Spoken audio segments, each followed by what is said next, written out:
How to reset Facebook default settings. Hey everyone, welcome back. In this video, I will show you if there is a way to reset Facebook default settings. So let's get started.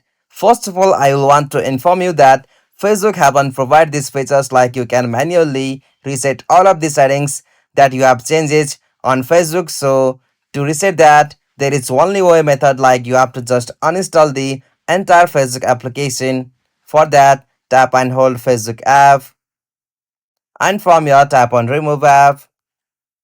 Alright, tap on delete app, and after you delete app, you'll have to again install the application from App Store, and after you install that application from App Store, you'll be able to fix that problem. Like if you have made any several changes on your Facebook app, it will automatically reset or restart to the default settings on Facebook. So this is the only one way to restart or reset Facebook default settings. Hope you found this video helpful to you, and please don't forget to give a like and subscribe to our YouTube channel for more quick and short tutorial like this.